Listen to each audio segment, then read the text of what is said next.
आते ये देखता है कुछ है कि नहीं इसके पास में। ये जो आया है, भगत आया है, चेला आया है, कुछ है कि नहीं है।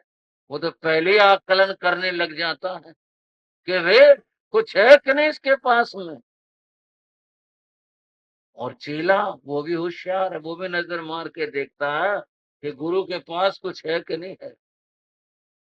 गुरु लोग हैं, हाँ जी, और चेला दोनों खेले दांव। गुरु तो यूं करता है इसे कैसे फंसाएं, और चेला यूं सोचता है कि तू कैसे माल यहां से लेकर के जाए। दोनों डूबे बीच में, बैठ पत्थर की नाव है धर्म, पत्थर की नाव। ये लोग पत्थर की नाव है, दोनों पत्थर की नाव में बैठे, गुरु भी और चेले। और होगा क्या, होगा यही, दोनों डूबे। लोभी गुरु डूबेगा, लालची चेला डूबेगा, पार कोई नहीं हो सकता। पार कौन होगा, जो सच्चा गुरु। हमारे यहाँ विशेषण आया, आया तो वह अरिहंतों की स्तुति में, पर आया विशेषण तिन्नाणम तारयाणम। क्या विशेषण आया भाइयों, बोलो। स्वयं तैरने वाले। काष्ठ समझाने के लिए तुलना नहीं कर सकते, केवल समझाने के लिए कह रहे हैं।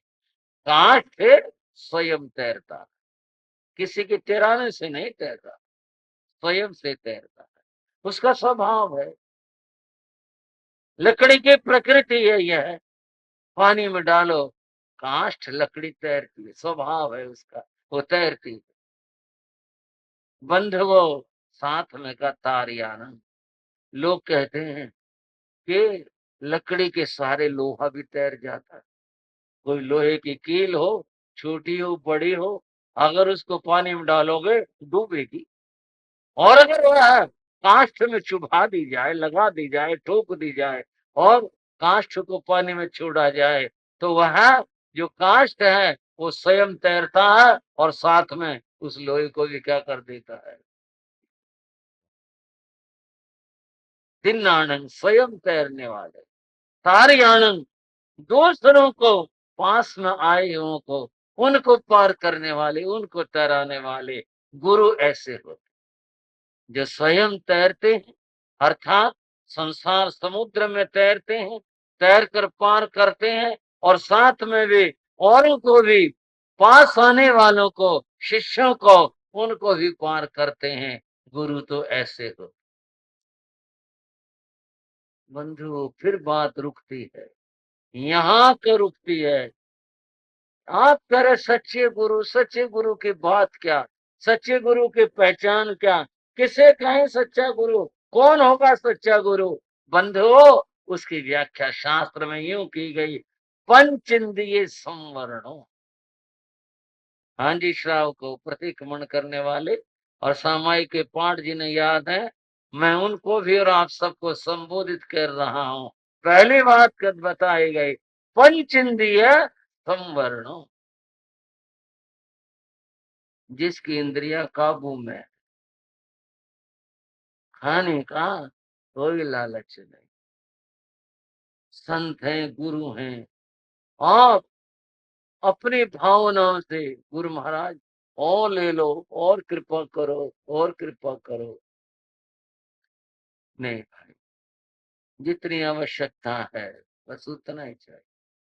और केवल एक खाने की बात नहीं, पंच इंद्रिय, पांचों इंद्रियां जिसके काबू में है, कान भी, आंखें भी, नासिका भी, जिह्वा भी, शरीर भी, सारा जिसके काबू में है। ये एक साधु की पहली बात है, गुरु की पहली बात है। जो साधु होगा वही गुरु कहलाने का अधिकारी होगा, और उसके बाद वह इंद्रियों का विजेता होता है। पंचेंद्रिय संवरणो तह नव्य बम्बचेर बुद्धिधर। नौ बातें बताई गई ब्रह्मचर्य की साधना। उन नौ बातों के बिना ब्रह्मचर्य की साधना नहीं हो सकती। उनको नव बाण कहते हैं। ब्रह्मचर्य जैसी महान साधना के सुरक्षा के लिए वो 9 बातें हैं, 9 बाढ़ के समान है। उनके होने से ये साधना होगी। अगर वो नहीं होंगे, बाढ़े नहीं होंगे, जैसे कि जिस खेत की बाढ़ नहीं होती, चलता हुआ पशु मुंह मार जाता और खा जाता है, जिसके जीवन के अंदर मर्यादा बाढ़ नहीं होती, उसकी साधना परिपक्व नहीं होती। न चेर बुद्धि धर बंधुओ, इनका जो पालन करने वाला है, जब भी है कसाई मुको, क्रोध मान माया लोभ, इनको जिसने जीत लिया। साधु कर क्रोध का क्या मतलब? साधु का क्रोध का तो कोई मतलब, अहंकार कर साधु का क्या मतलब, छल और कपट का साधु का क्या मतलब? छल कपट होगा, साधुपना कहाँ हो? और बंधुओं, साधु की बात, लोभ, लोभ ही गुरु, और लोभ और गुरु, अगर लोभ है फिर कैसे बात बने? एक बहुत प्रसिद्ध कहानी है महात्मा कबीर की, आपने सुन भी होगी। अपनी बात को थोड़ा प्रमाणित करने के लिए थोड़ा कह लेते हैं। एक बार एक युवक महात्मा कबीर के पास आया और बोला, मेरा एक प्रश्न है। बोलो भाई, क्या प्रश्न है? बोले, ये मैं अपने जीवन के एक ऐसे स्थान पर खड़ा हूं जहां मुझे निर्णय लेना है। घर वाले, मित्रजन और सब तो कहते हैं घर बसा ले, समय उम्र आ गई तेरी, घर बसा ले। मैं कभी सत्संग में भी जाता हूँ, वहां मैं सुनता हूँ मनुष्य जन्म बड़ा अनमोल है और इसको सफल बनाने के लिए व्यक्ति को प्रभु भक्ति करनी चाहिए। और प्रभु भक्ति जो है वह घर गृहस्थी में तो बड़ी मुश्किल है, सन्यास लेने पर ही हो पाएगी। तो कभी मेरा मन करता मैं सन्यासी बनकर जन्म सफल बना लूं। कुछ समझ में बात आती नहीं। मैं आपके पास आया हूँ, कृपा करके आप बताओ मैं क्या करूं? मैं गृहस्थ में जाऊं या कि मैं सन्यासी बनूं, क्या करूं? कबीर गृहस्थ थे, कबीर गृहस्थ संत थे, घर में रहते हुए संत थे। कबीर के बारे में यही बात कही जाती है। कबीर ने उस युवक के पास से बोले, भाई अभी तो मैं काम लगाऊं और तुम बैठ जाओ, प्रतीक्षा करनी पड़ेगी, आपके प्रश्न का उत्तर तब दूंगा। ठीक है महाराज, मैं बैठा हूँ। वह वहीं आस पास कहीं बैठ गया। बंद वो, उस समय कबीर कपड़ा बुनते थे, खद्दर बुना करते थे, वही कर रहे थे काम, खद्दर बुनने का। उन्होंने अपने पत्नी का आवाज दी, बताते उनकी पत्नी का नाम लोई था। लोई का आवाज दी, आई वह, बोले हाँ क्या काम है? कबीर बोले, अंधेरा सा लग रहा है, एक दिया तो जला देते। धूप आ रही वहां खुले में आसमान के नीचे, काम कर रहे अपना, और बोले कुछ अंधेरा सा लग रहा है, एक दिया तो जला देते। बोले लाई, अभी लाई। वो अंदर गए, एक दिया जला कर ले आए, बोले यहाँ रख दो, बोले हाँ यहाँ रख दो। वहां रख दिया और वो फिर अपने काम में लग गई। वो जो युवक बैठा था, बोले हमने तो सुना था कबीर बहुत ज्ञानी है, ये कहाँ ज्ञानी है? ये तो ऐसी बात कर रहे हैं जिसे ना समझो की बात होती है, बताओ। और तो क्या, पागल ये औरत भी है। कहा दिया जला तो ये दिया उठा लाए। इसने एक बार भी ये नहीं कहा, ये नहीं कहा जी अंधेरा कहाँ से हो रहा, धूप आ रही है। इन्होंने कहा और ये दिया भी ले आई और ला के रख दिया, और ये अपना काम कर रहे हैं पहले की तरह से। कुछ देर हो गई, कबीर का काम पूरा। कबीर बोले हाँ भाई, वो तो कुछ सवाल कर रहा था। बोले हाँ जी। बोले ऐसा है, हमारे इस गांव के बाहर दूर पर एक महात्मा है, बुजुर्ग हैं, बड़े अनुभवी और ज्ञानी हैं। मैं समझता हूँ ये तेरे जीवन का प्रश्न है, चल उनसे ही पूछ ले। मैं तो क्या बताऊंगा, वो ज्यादा बड़े ज्ञानी है, उनसे पूछ लेते हैं। बोला जी मेरा तो समाधान कर दो, चाहे आप कर दो चाहे वहां से करवा दो, मेरा समाधान करवा दो। बोले हाँ बस मेरी समझ में आ गई, आओ चलो उनके पास चलते हैं, महात्मा के पास चलते हैं। कबीर उस युवक को लेकर एक महात्मा के पास गए। वो महात्मा ऊंचे टीले पर झोपड़ी थी, उसमें रहा करते, ऊंचा था टीला। वहां पहुंचे, कबीर ने वहां से ही आवाज दी, महात्मा जी, महात्मा जी। ऊपर से आया, बोले हाँ भाई भगत कौन आया? बोले मैं आया था, दर्शन करने थे, एक बार तकलीफ करते और नीचे आके हमारे को दर्शन दे दे।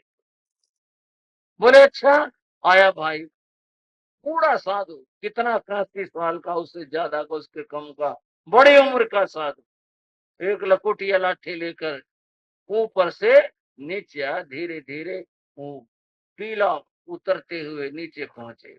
उन्होंने हाथ जोड़े, दोनों हाथ जोड़े, उन्होंने आशीर्वाद दिया। हाँ भाई ठीक हो? हाँ जी ठीक है सर, राजी खुशी सब बात हो। महात्मा ने एक बार भी ये नहीं कहा तुम ऊपर आ जाते, तुम अच्छे भले स्वस्थ आदमी, और यहाँ करके मेरे को बुलाया, बूढ़े आदमी को एक बार कुछ नहीं कहा, आशीर्वाद दिया। और बोले भाई, बोले बस दर्शन करने थे, बड़ा मन लेकर के आए थे। बोले अच्छा कोई बात नहीं, ठीक हो? हाँ जी हाँ जी, तो मैं चलूं, भजन कर रहा हूँ। हाँ जी आप जाओ। महात्मा, युवक को ये बात बुरी लगी कबीर की, भाई इस महात्मा को दुख नहीं देना चाहिए, बूढ़े साधु को। चलो, अब मैं तो इन्हें क्या कहूंगा।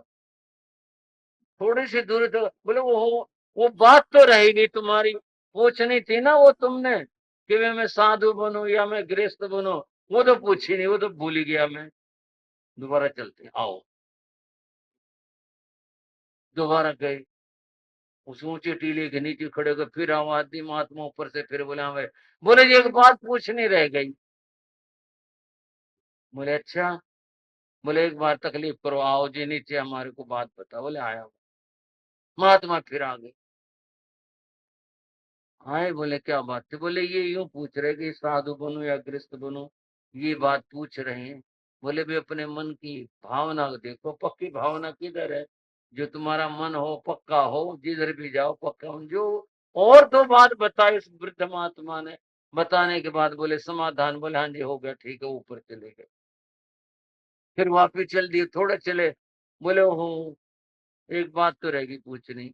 उस युवक ने कहा क्या बात रहेगी? बोले मैं इस महात्मा का नाम भूल गया। आओ दोबारा चलते, फिर दोबारा बुला लेती, बारह बुलाया, और बुलाने के बाद में फिर वो बात हुई। बोले महात्मा जी आपका नाम पूछना याद नहीं रहा, वो भूल गया। उन्होंने बता दिया भाई मेरा तो ये नाम है। बोले अच्छा बड़ी मेहरबानी करी, चलो वो चले। युवक से अब रहा नहीं गया, बल्कि वो हम बोलने में तो ठीक सा नहीं लगेगा। बोले तो पागली आदमी, बताओ काम का बूढ़े के चक्कर कटवा दिए और बात कुछ नहीं हुई। बोलो, अपने ठिकाने से पहुंचे। कबीर बोले कुछ बात समझ में आई? बोले जी क्या? जो तुम सवाल पूछने आए थे, समाधान मिला कुछ? बोले बताया तो कुछ है नहीं। बोले बता तो दिया भले आदमी, तेरे समझ में नहीं आई। बोले नहीं जी मेरी समझ में नहीं आई, बताया क्या? बोले देखो, घर गृहस्थी बसानी हो तो देखो, मैंने अपने पत्नी से धूप होते भी कहा कि अंधेरा है, उसने एक बार भी कुछ कहा अंधेरा कहाँ है? तुम्हारी अकल कहाँ चली गई? और पता नहीं कितने शब्द हो सकते हैं, और तुम ऐसे कह रहे हो धूप हो रही है, फिर भी तुम कहते हो कि दिए जला के लाओ, कुछ बोला उसने? बोले नहीं जी।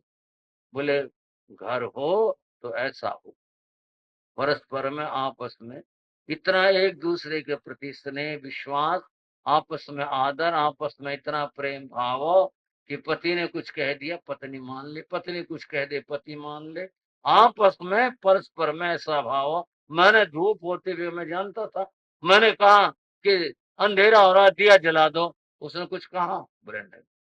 बोले घर बसाओ ऐसा बसाना, जहां परस्पर में कभी क्लेश न हो, कभी झगड़ा ना हो, घर बसाओ तो ऐसा बसाओ। बोला अच्छा। और अगर सन्यास लेना है ना, सन्यासी बनना है, तो इन महात्मा जैसे बनना। हमने इनके बूढ़े साधु के चक्कर कटवा दिए। इन्होंने गुस्सा किया, क्रोध किया, कोई बात कही, कुछ नहीं, हर बार हंस के उत्तर दिया और ऊपर चले गए। बंधुओं, मैं कह रहा था, चौड़ी है कषाय मुखो, क्या कह रहा था बोलो? चौड़ी है, क्रोध कर साधु का क्या मतलब, क्या संबंध? क्रोध का साधु का कोई संबंध नहीं। बंधुओं, जिसने कषायों को जीत लिया है, बंधुओं, कषायों को जीतने वाला, कषायों के ऊपर विजय प्राप्त करने वाला, ये साधु के गुण बता रहे हैं। ये 18 गुण ही संयुतो पंच महाविजितो, 5 महाव्रतों को धारण करने वाला। 5 महाव्रत, अहिंसा, सत्य, अस्तेय, ब्रह्मचर्य, अपरिग्रह, इनसे जो युक्त है, पालन करने वाला है। पंचमी है आयार पालन समझतो, 5 आचारों का पालन करने वाला, ज्ञानाचार, दर्शनाचार आदि इनका पालन करने वाला, पंचाचार का पालन करने वाला, पंच संयुति वो तो 5 समितियां और 3 गुप्तियां, ये 8 हो गई, इनका पालन करने वाला। 36 गुणों गुरु मध्यम, ये सब जोड़कर मिलाकर 36 गुण होते हैं।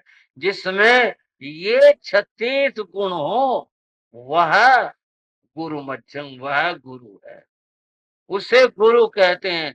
श्रावक और श्राविकाओं, साधु के, गुरु के, धर्माचार्य की ये पहचान बताई गई कि जिसके अंदर ये गुण पाए जाएं, वह साधु है, वह गुरु है, वह धर्माचार्य है, वह है जिसमें ये गुण है। और ये नहीं है, गुण नहीं है, लोभ है, लालच है, तृष्णा है, ये सब है, वो गुरु नहीं।